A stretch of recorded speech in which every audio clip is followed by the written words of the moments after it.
Bienvenue à tous, je suis Safe de Polysoutien et vous regardez l'épisode 0 de Culture Exclusive. Découvrir la polyamorie a été pour moi l'occasion d'élargir mes horizons. Avec ma non-exclusivité, c'est un tas d'enjeux de réalité sociétale que j'ai découvert. Des choses qui peuvent sembler basiques pour d'autres, mais que j'ai dû intégrer une par une. Comprendre ce que ça implique de vivre dans une société patriarcale. Apprendre à écouter la parole des personnes concernées en prenant en garde de ne pas parler à leur place. Savoir que le racisme est systémique car il fait partie intégrante du fonctionnement de notre société, malgré quelques tentatives d'ajustement, mais que cela dépasse largement les comportements individuels. Un bon exemple de ça, ce sont les médias. Ces médias qui façonnent ce qu'on voit, ce qu'on ressent, ce qu'on croit être normal. Des schémas de pensée que l'on pense être naturels tellement ils nous ont été assénés depuis tout petit. On a vite fait de vouloir décrypter tous les processus qui nous formatent à notre insu, pour nous faire entrer dans la norme avec un grand N.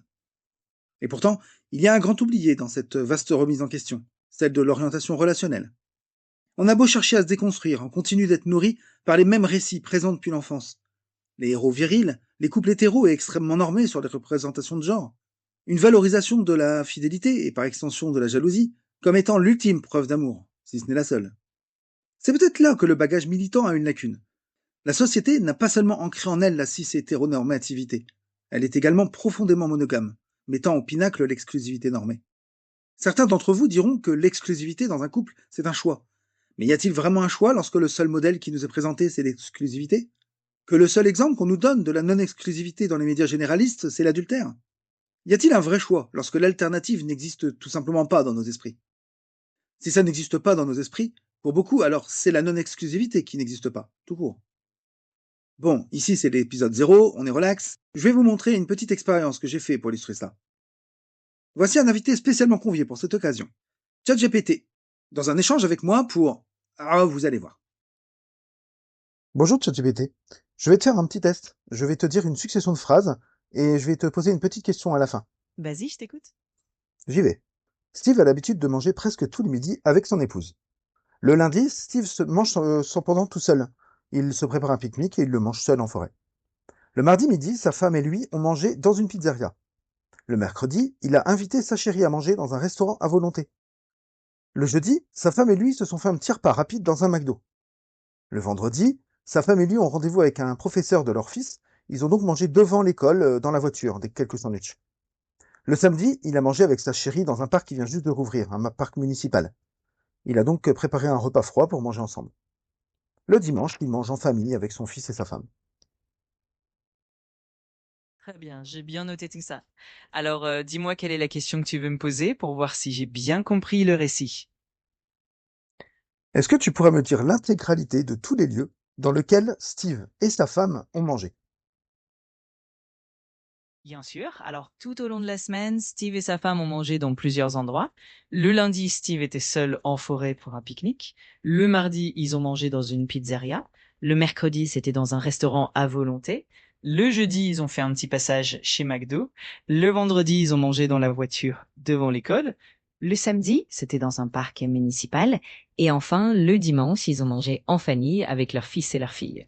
Voilà pour la liste complète des lieux. La question est donc la suivante. Est-ce que tu peux me dire pourquoi tu as dit qu'ils ont mangé ensemble au restaurant à volonté le mercredi, mais également dans le parc municipal le samedi, alors que j'ai bien précisé qu'il y avait mangé non pas avec sa femme, mais avec sa chérie? Je vois ce que tu veux dire. En fait, tu as tout à fait raison. J'ai utilisé le terme femme, alors que le samedi, c'était bien sa chérie. Le mercredi, c'était aussi avec sa chérie. La question que je t'ai posée était volontairement trompeuse. Et qu'est-ce que tu peux en déduire, sachant que le but de cet exercice, c'était d'illustrer la création d'un podcast qui se nomme Culture Exclusive, qui va parler de polyamour et de la façon dont la culture véhicule une image des relations amoureuses quasi exclusivement monogames. Ah, je comprends mieux l'intention derrière l'exercice. En effet, c'était une façon de montrer comment la culture et les récits traditionnels ont souvent une vision monogame des relations et que dans la réalité, bah, les dynamiques amoureuses peuvent être beaucoup plus variées. En effet, les modèles d'IA reflètent souvent les biais présents dans les données d'entraînement qui ont historiquement privilégié la monogamie. C'est d'ailleurs un point important à garder en tête afin de continuer à enrichir les perspectives et à intégrer davantage de diversité dans les récits et les représentations. Je te remercie. Comme vous pouvez le voir, cette petite expérience à laquelle vous venez d'assister est parlante. Si vous ne précisez pas à une IA que le texte parle de plusieurs personnes, malgré les avoir individualisées avec 2 appellations distinctes, sa programmation lui fera partir du principe que c'est une seule et même personne. Et la situation n'est pas très différente quand on parle à des êtres humains, croyez-moi. Avec ce nouveau format, nommé culture exclusive, je vous propose ici de décortiquer l'influence médiatique sur nos modes relationnels.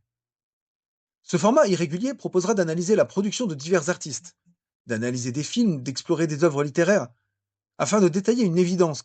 Les médias forgent notre vision des relations, et donc, ils forgent nos relations elles-mêmes. Si le podcast Polysoutien a jusqu'ici exploré les conséquences, je propose avec Culture Exclusive d'explorer les causes cette fois-ci. L'épisode 1 est déjà dans ma tête, il est en cours de montage, il prendra probablement un peu de temps à devenir réalité. Comme je vous l'ai dit, c'est un format pour le moment irrégulier. En attendant ce jour, merci d'avoir regardé jusqu'ici, et surtout, restez à l'écoute.